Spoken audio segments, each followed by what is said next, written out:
Hello everyone. So today we are going to discuss one of the main topic of the three processes, which is DNA replication. Right. So main three process of our cell is DNA replication, जो कि central dogma का part है. हमने बात की थी introductory lecture में 6th chapter के. So first is DNA replication, then we will study further transcription and the lastly translation. Okay, so DNA का रेप्लिकेशन होना यानी डीएनए की कॉपी होना, देन सेकंड स्टेप डीएनए में से एमआरएनए बनना and after the mRNA formation protein synthesis. So this is the main three process of our cell which is important in the genetics point of view. Okay, so today we are going to discuss the DNA replication. Okay, now this topic is further divided into two sub topics. Okay, इसको हम इस तरह से दो topic में पढ़ेंगे DNA replication पूरे topic को, क्योंकि ये वास्ट बड़ा टॉपिक है.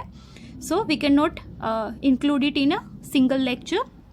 ओके, सो फर्स्ट टॉपिक जो कि हम डिस्कस करेंगे वो आज के लेक्चर में हम बात करेंगे and the second one we will discuss in the next lecture. Okay, so दो लेक्चर में हम ये पढ़ेंगे डीएनए रेप्लिकेशन. ओके, तो ये दो टॉपिक है क्या, पहले उसके बारे में बात कर लेते हैं हम.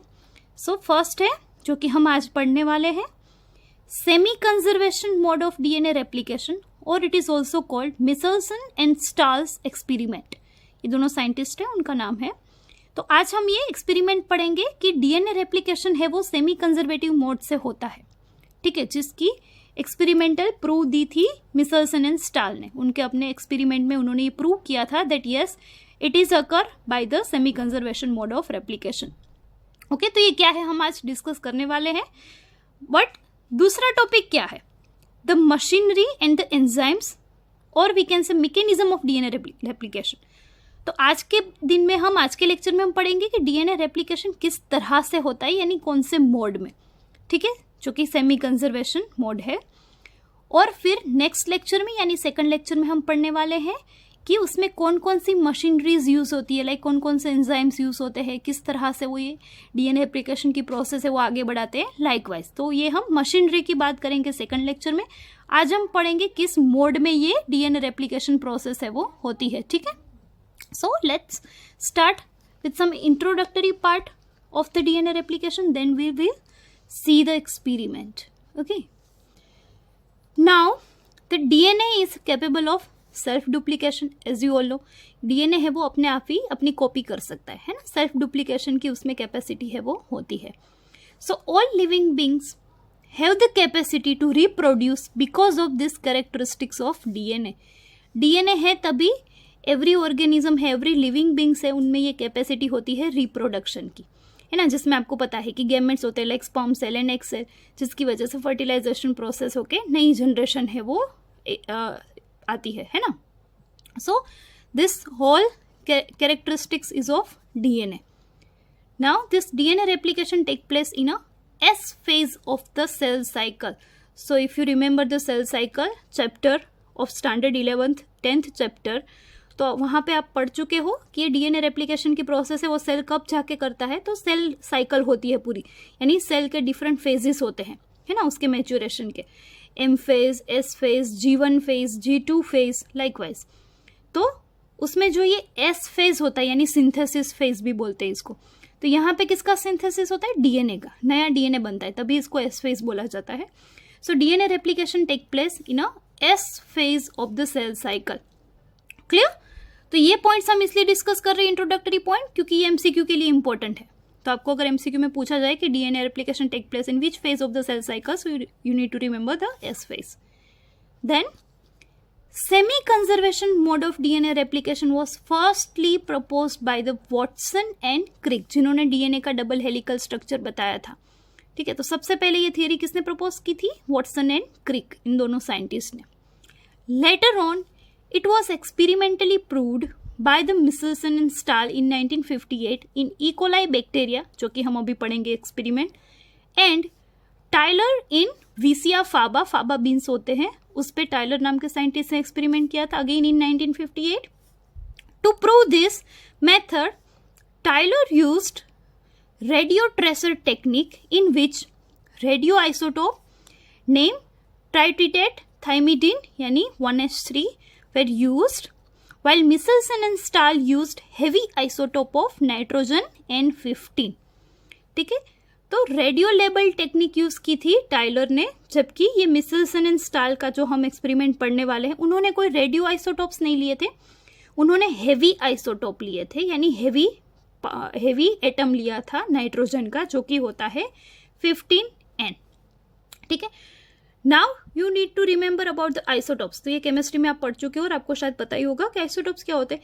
हियर इन दिस केस क्या होगा, आइसोटोप मतलब जिसमें प्रोटॉन्स है उसके नंबर सेम होते हैं बट न्यूट्रॉन्स है वो डिफरेंट इन नंबर होते हैं. अदरवाइज जनरली क्या होता है, proton and neutron are in the same in number in the nucleus, right, दोनों इक्वल होते हैं किसी भी एटम में. बट हियर आइसोटोप्स हम किसे बोलेंगे, जो कि सेम मॉलिक्यूल है, जैसे कि हाइड्रोजन के आइसोटोप्स होते हैं, नाइट्रोजन के आइसोटोप्स हैं.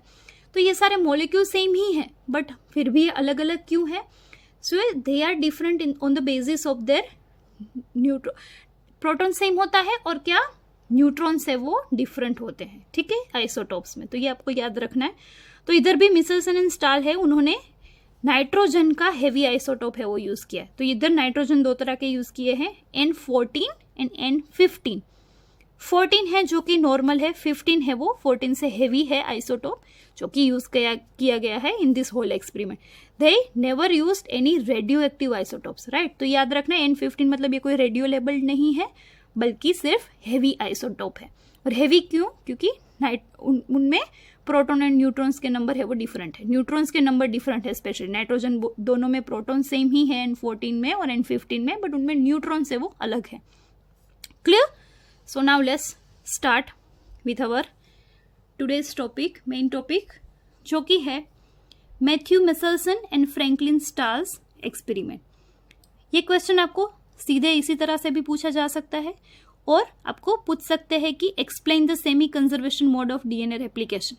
ओके, तो अभी आपको यही समझाना है एक्सपेरिमेंट. ठीक है, जो कि मैंने आपको सब टॉपिक्स में बताई दिया पहला टॉपिक कि हम किस तरह से आज पढ़ेंगे.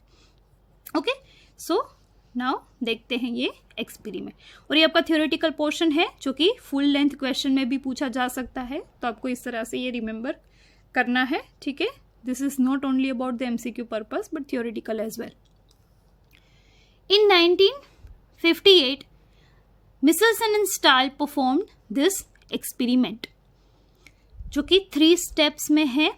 पहला स्टेप क्या है, first of all they grew E. coli in a medium containing 15 ammonium chloride, जहाँ पे 15 nitrogen is the heavy isotope of nitrogen.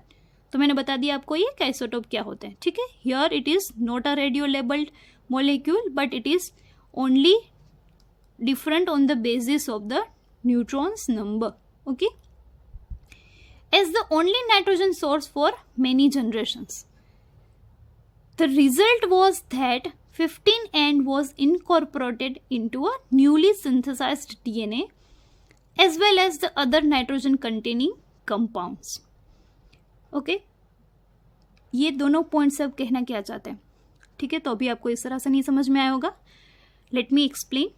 तो पहले क्या किया, नॉर्मली अभी आपको पता ही है हमारे बॉडी के सेल में या फिर किसी भी बैक्टीरिया के बॉडी के सेल में बहुत सारे नाइट्रोजनियस कंपाउंड है. जैसे कि हमारे डीएनए में भी नाइट्रोजन होता है, नाइट्रोजन बेस यूज होते हैं ना, तो वो भी किससे बने, नाइट्रोजन तो है ही, नाइट्रोजन मॉलिक्यूल तो उसमें यूज हुआ होता है, राइट. तो इन्होंने क्या किया, सबसे पहले एक इकोलाई बैक्टीरिया लिए, फिर उनको ग्रो करवाया कौन से मीडियम में. तो ये मीडियम ऐसा दिया उनको कि बाकी के न्यूट्रिशन तो ठीक है कॉमन दिए, पर जो नाइट्रोजन के लिए न्यूट्रिशन प्रोवाइड किया यानी अमोनियम क्लोराइड दिया गया, उसमें जो ये नाइट्रोजन यूज हुआ था वो था हेवी नाइट्रोजन का आइसोटोप यानी 15N ये दिया. तो अभी मीडियम में सोर्स जो भी नाइट्रोजन हमने एज ए न्यूट्रिएंट दिया है वो कैसा है, 15N हेवी आइसोटोप है. ठीक है, तो अभी ये जो इकोलाई बैक्टीरिया इस मीडियम में ग्रो होंगे अपने आप, है ना, तो वो जो ये न्यूट्रिशन यूटिलाइज करेंगे यानी ये जो नाइट्रोजन यूटिलाइज करेंगे तो उसके बॉडी में भी ये कौन सा नाइट्रोजन जाएगा, 15N वाला. क्लियर. तो जो भी नए सेल्स बनेंगे, नए इकोलाई बैक्टीरिया डिवाइड होकर ये न्यूट्रिशन यूज करेंगे, उसमें नाइट्रोजन कौन सा आएगा, 15N. तो यानी उनके डीएनए में भी ये 15N ही आएगा और बाकी जहां भी नाइट्रोजन वो यूज करेंगे वो सारा नाइट्रोजन आएगा 15N. क्लियर। तो इसीलिए मीडियम ही उन्होंने ऐसा दिया कि जहाँ पे ये 15 नाइट्रोजन है। ओबियसली नाइट्रोजन देने के लिए कोई केमिकल तो देना पड़ेगा ना, ऐसे ही सीधा नाइट्रोजन प्योरीफाई फॉर्म में नहीं होता है। सो अमोनियम क्लोराइड दिया गया, तो उसमें से ये नाइट्रोजन अलग हो जाते हैं और as a source of nutrition E coli bacteria इस नाइट्रोजन को यूटिलाइज करते हैं।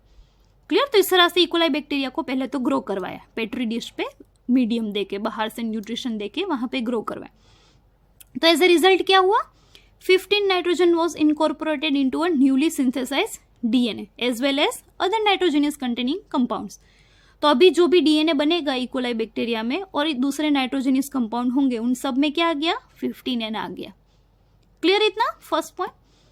So this heavy DNA molecule could be distinguished from the normal DNA by centrifugation in a cesium chloride यानी CaCl density gradient।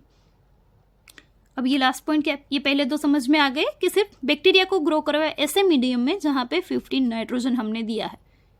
अब ये थर्ड पॉइंट क्या कहना चाह रहा है, तो ये तो अब क्या हो गया, जैसे कि हम पेट्री डिश पे बैक्टीरिया ग्रो करवाए, तो यानी जो अभी नए बनेंगे वो नाइट्रोजन 15N यूज करेंगे, पर हमने जो पहले जो थोड़े बैक्टीरिया डाले ग्रो करवाने के लिए वो तो नॉर्मल डाले जिसमें होगा 14 नाइट्रोजन होगा।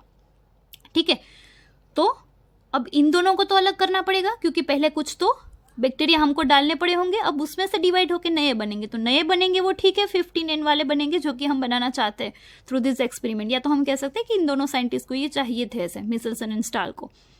ओके, बट कुछ जो पहले से हमने डाले थे वो तो 14N बैक्टीरिया होंगे, नॉर्मल नाइट्रोजन वाले बैक्टीरिया होंगे। तो अभी इन दोनों को अलग करने के लिए क्या किया गया, सेंट्रीफ्यूगेशन टेक्निक है वो यूज की गई। तो सेंट्रीफ्यूगेशन टेक्निक क्या है वो आप लोगों को पता ही होगा कि जिसमें सेंट्रीफ्यूज करके एक इंस्ट्रूमेंट होता है जहां पे रोटेशन होता है, आरपीएम, रोटेशन पर मिनट, तो वो स्पीड से घूमता है। उसके अंदर ट्यूब्स होती है जहां पे हम ये कल्चर मीडिया है वो ऐड कर देते हैं बैक्टीरिया वाला, तो वो स्पीड से घूमता है। तो obviously on the basis of density particle से वो डिफ्रेंशिएट हो जाते हैं। जैसे कि हेवी पार्टिकल होंगे वो बॉटम में रह जाएंगे और जो लाइट वेट है वो थोड़ा ऊपर रहेंगे, तो इस तरह से लेयर बन जाते हैं। और ये लेयर बनाने के लिए जो हम लिक्विड डालते हैं उसमें वो इधर यूज किया गया है सीजियम क्लोराइड, CaCl, तो जिसमें डेंसिटी के बेसिस पे ये पार्टिकल्स है वो डिफरेंट हो जाते हैं। तो जैसे कि मैंने बताया जो नए बैक्टीरिया बने होंगे उसमें ये 15N है यानी हेवी आइसोटोप है, और जो कुछ स्टार्टिंग में नॉर्मल हमने बैक्टीरिया है वो डाले थे ग्रो करवाने के लिए अदर बैक्टीरियाज को, वो कैसा होगा, 14N नॉर्मल होगा, है ना। तो ये 14N 15 दोनों अलग हो गए। तो जैसे ही सेंट्रीफ्यूज में ये सारा मीडियम, कल्चर मीडियम है वो डालेंगे, तो ये दोनों बैक्टीरिया है इकोलाई बैक्टीरिया ही है, बट जो पहले नॉर्मल हमने डाले थे और नए ग्रो हुए 15N वाले, ये दोनों अलग हो जाएंगे। तो ऊपर वाले जो लेयर है वो निकाल देंगे, हम रिमूव कर देंगे, तो अभी जो बचे वो कौन से रहेंगे, 15 नाइट्रोजन वाले हेवी आइसोटोप, नाइट्रोजन के हेवी आइसोटोप वाले बैक्टीरिया ही, इकोलाई बैक्टीरिया ही प्योर फॉर्म में रह जाएंगे। अब उसके ऊपर फर्दर आगे है वो एक्सपेरिमेंट बढ़ाया गया।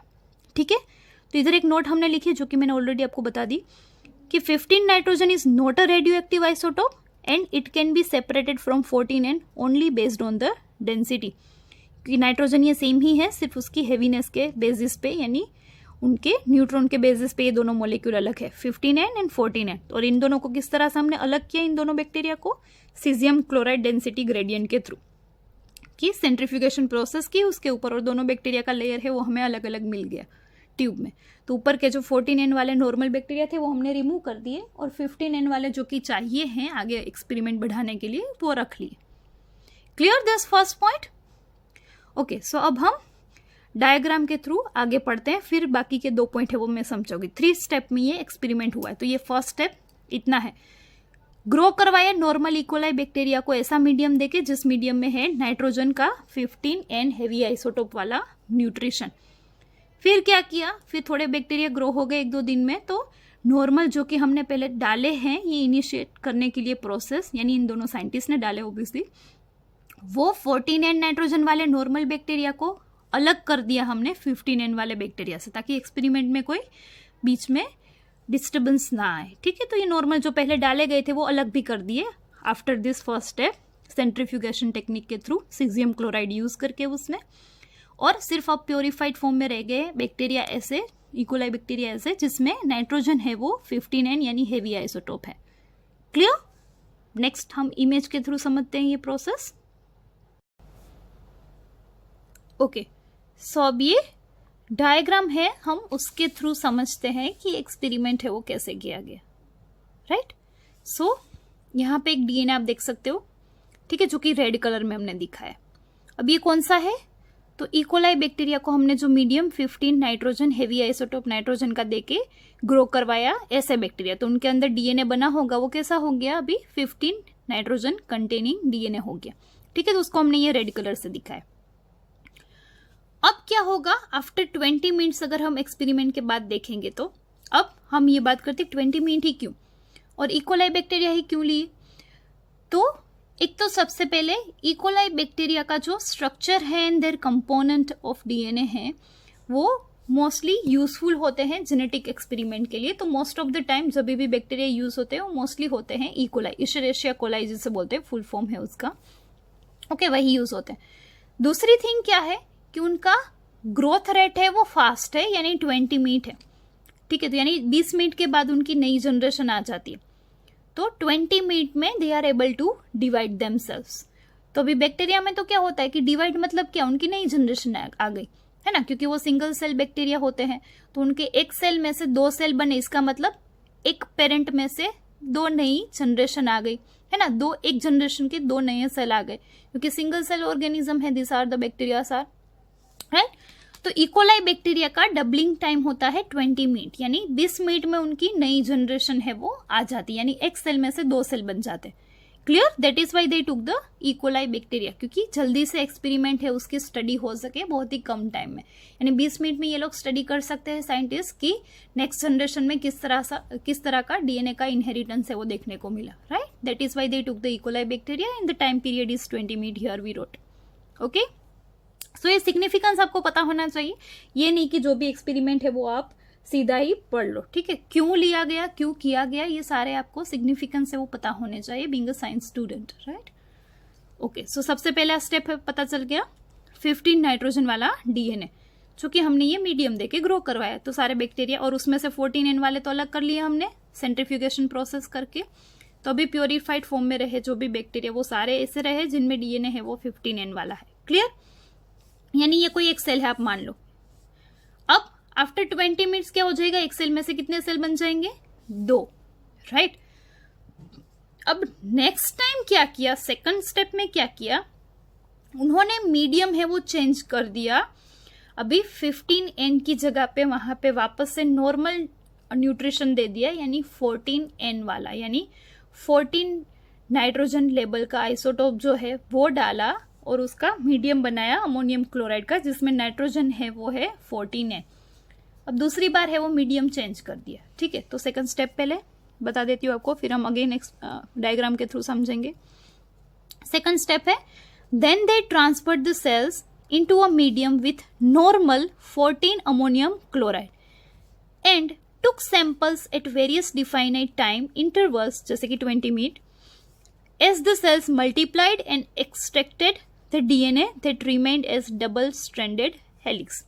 और फिर डीएनए निकला कुछ इंटरवल के बाद, थोड़े इंटरवल के बाद चेक किया कि क्या क्या प्रोसेसेस हो रही है, कैसे चेंजेस आ रहे हैं। तो 20 मिनट का इधर इंटरवल है। क्यों 20 मिनट का इंटरवल है, जो मैंने आपको समझा दिया, क्योंकि 20 मिनट के बाद इकोलाई बैक्टीरिया की नई जनरेशन आ जाती, तो हम चेक कर सकते हैं कि नए सेल में कैसी प्रोसेस हो रही है, आगे के पेरेंटल सेल से डिफरेंट क्या हो रहा है, ठीक है।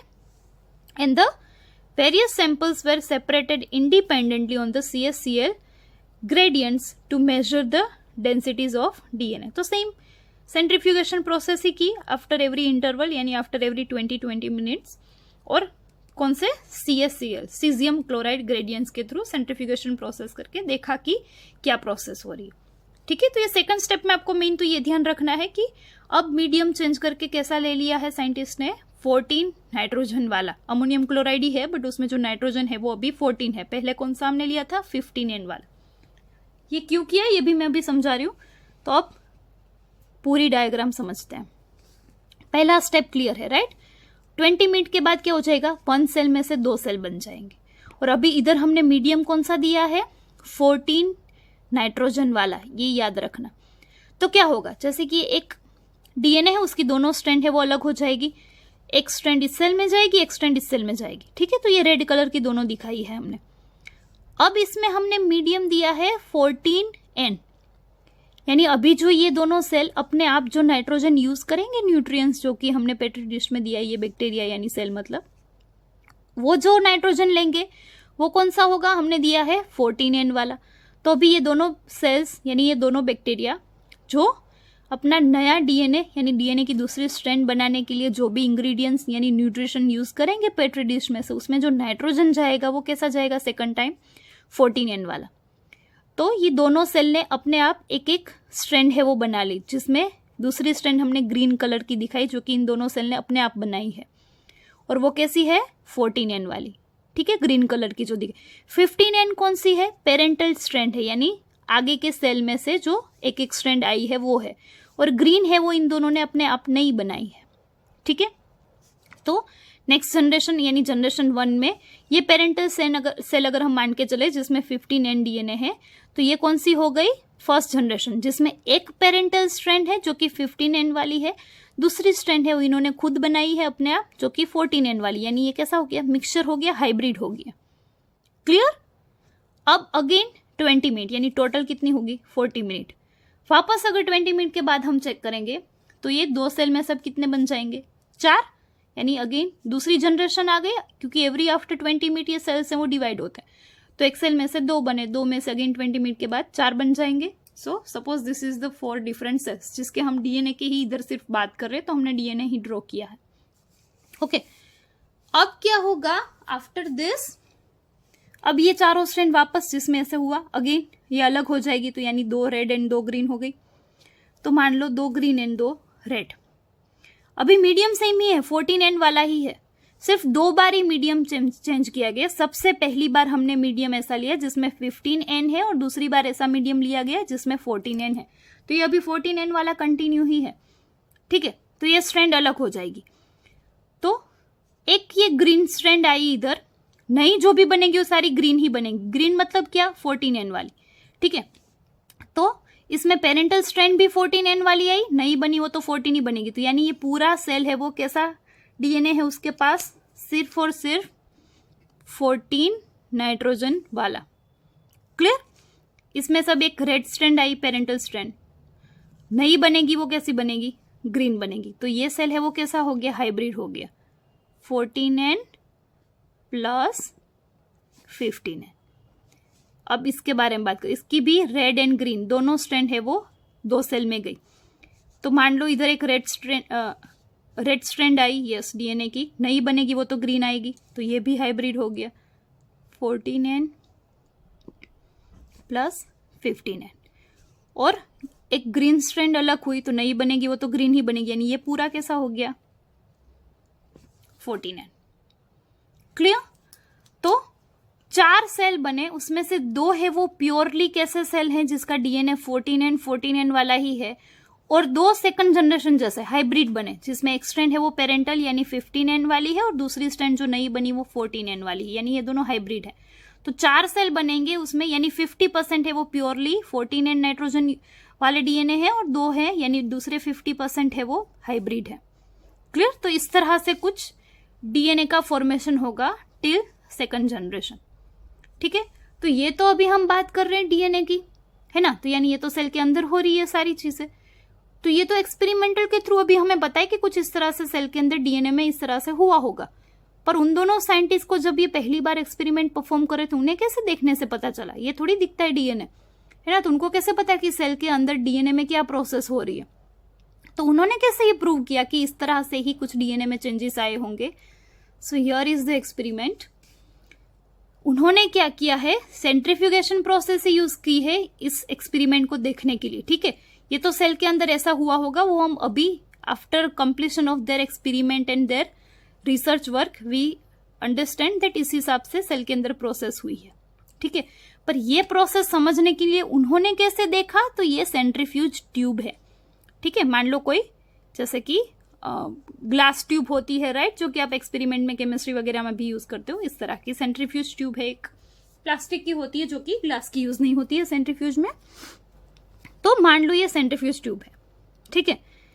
तो पहली बार जो कि 14N और 15N को अलग करने के लिए फर्स्ट स्टेप में जो हमने देखा था सेंट्रीफ्यूगेशन प्रोसेस की, जो हमने बैक्टीरिया ग्रो करवाने के लिए डाले थे उसको अलग कर लिए, और तो प्योरीफाइड फॉर्म में हमें 15N नाइट्रोजन वाले हेवी नाइट्रोजन आइसोटोप वाले बैक्टीरिया मिल गए, ठीक है। तो कुछ एक बेंड मिला उनको, हेवी है तो नीचे बॉटम की साइड पे एक बेंड मिला बैक्टीरिया का, तो ये बैक्टीरिया उनको अलग कर लिया।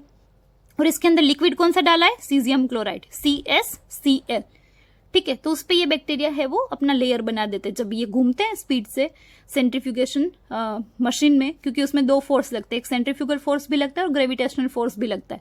तो उसकी वजह से क्या हो जाएगा, जो भी ट्यूब्स है उसके नीचे बॉटम में ऐसे पार्टिकल्स आ जाएंगे जो कि हेवी है, और ऊपर की साइड में ट्यूब के रह जाएंगे जो कि लाइट वेट पार्टिकल्स है, तो अलग लेयर बन जाएंगे क्लियरली। तो डेंसिटी के बेसिस पे हम उसमें पार्टिकल्स को अलग कर सकते हैं ये इस प्रोसेस में, सेंट्रीफ्यूगेशन प्रोसेस में, ओके। तो पहला स्टेप ये था, 15N वाले हेवी आइसोटोप वाले बैक्टीरिया का एक बेंड मिला उनको, ठीक है, एक ही बेंड मिला, तो उनको पता चल गया कि ये प्योरीफाइड 15N है, ठीक है, ये स्टेप तो क्लियर है। फिर आफ्टर 20 मिनट्स, जो कि प्लेट के अंदर कुछ ये प्रोसेस हुई होगी कि नए बैक्टीरिया है वो ऐसे हाइब्रिड बने होंगे, पर उनको देखने से तो नहीं पता चलेगा कि क्या हुआ। तो अगेन फिर इस प्लेट में से सैंपल थोड़ा लिया और ट्यूब में डाल के उन्होंने सेंट्रीफ्यूगेशन प्रोसेस करवाई और देखा कि ट्यूब के अंदर कुछ सेंटर में ऐसा बेंड मिल रहा है, यानी ये एकदम बॉटम में था क्योंकि सारे बैक्टीरिया के पास हेवी नाइट्रोजन आइसोटोप था, तो यानी वो ज्यादा डेंसिटी हैवी है, तो थोड़ा बॉटम की ओर उनको बेंड मिला। फिर दूसरी बार जब देखा तो इस बॉटम से थोड़ा ऊपर बेंड मिला, ठीक है, तो उन्होंने सोचा कि ये कुछ मिक्सचर है, यानी प्योर हेवी तो नहीं है, वरना इसी जगह पे बेंड मिलता दूसरी बार भी, पर बेंड है वो थोड़ा ऊपर मिला, यानी थोड़ा लाइट वेट हो गया, यानी 50% हैवी है, 50% है वो 14N यानी नॉर्मल है, यानी हाइब्रिड है, दोनों का मिक्सचर है। तो कुछ बेंड है वो इस तरह से ऊपर मिला और उसका कलर भी इस तरह से थोड़ा डिफरेंट हमने दिखाया, ठीक है। That is just to make you understand, right, ऐसे कलर अलग नहीं दिखते वहां पे, ओके। फिर अगेन आफ्टर 20 मिनट्स, तो यानी इन दो सेल में से कितने बने होंगे, 4। तो अगेन आफ्टर 20 मिनट वापस से इन बैक्टीरिया का सैंपल लिया प्लेट में से और वापस से सेंट्रीफ्यूज ट्यूब में CsCl में मिक्स करके उन्होंने सेंट्रीफ्यूगेशन प्रोसेस करवा के देखा, तो 2 बेंड मिले उनको। एक तो ऐसा ही मिला जो कि दूसरी बार मिला था सेम, क्योंकि हाइब्रिड है, और एक बेंड जो मिला वो एकदम ऊपर मिला ट्यूब में, यानी वो एकदम लाइट वेट है इससे, ठीक है। तो कुछ इस तरह का रिजल्ट मिला। तो एक तो सेम हाइब्रिड वाला ही मिला, क्योंकि hybrid 50% cells are hybrid, 50% cells having hybrid DNA। बाकी के 50% कैसे हैं, नॉर्मल 14N वाले, ठीक है, एकदम लाइट नाइट्रोजन आइसोटोप वाले। तो ये ऊपर मिला बेंड, क्योंकि ये इससे लाइट है, राइट, तो ये ऊपर मिला बेंड।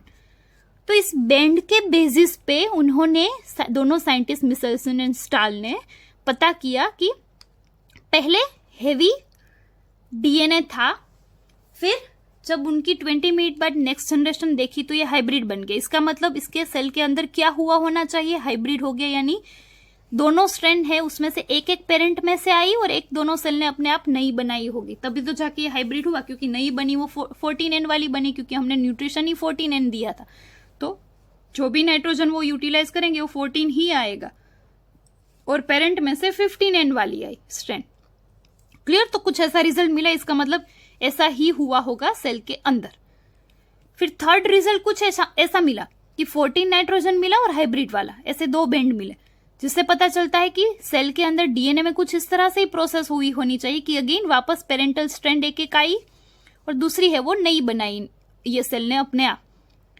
इसी को बोलते हैं सेमी कंजर्वेशन मोड। सेमी यानी एक स्ट्रैंड है वो आती है पेरेंट में से और दूसरी DNA की स्ट्रैंड है वो सेल खुद बनाता है अपने आप, चाहे वो सिंगल सेल ऑर्गेनिज्म हो यानी बैक्टीरिया और वायरसेस हो, या तो फिर हम ह्यूमन बींग्स।